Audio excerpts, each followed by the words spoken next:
mtazamaji, kumbuka vile ni masuala ambayo tutakuwa tunayapiga darubini hapa kwenye Kioo cha Hoja kuanzia mwendo wa saa 1:30, kwa hivyo usiondoke. Lakini tunaposonga mbele na taarifa hizi ni kwamba kiongozi wa chama cha Martha Karua kiongozi wa chama cha NARC Martha Karua amekashifu vikali bajeti ya mwaka wa fedha wa 2024-2025 iliyosomwa na waziri wa fedha hii leo bungeni, akisema kuwa haiangazii masuala yanayoathiri mwananchi wa kawaida. Akizungumza jijini Nairobi, Karua amesema bajeti hiyo ilipaswa kuwa ya kumaliza umaskini na kuiweka nchi katika mstari wa maendeleo, lakini badala yake amesema ni kuhusu matumizi ya wazi ya ulaghai na utapeli wa wanasiasa. Being read today should be about ending poverty, about putting the country on a growth trajectory. Instead, it is about conspicuous consumption by the political elite.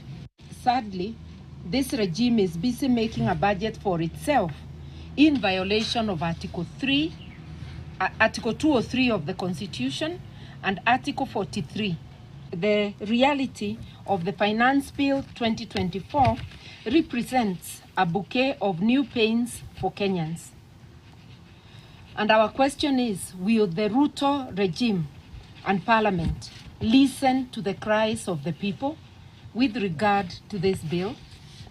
There is absolutely no justification for additional punitive taxes on the already overburdened and neglected populace.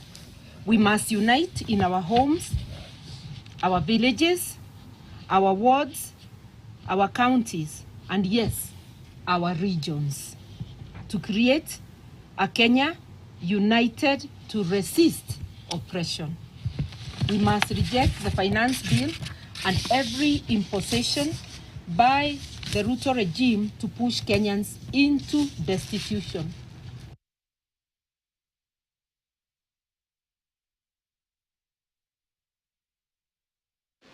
Na mtazamaji, na kwingineko ni kwamba hakimu mkuu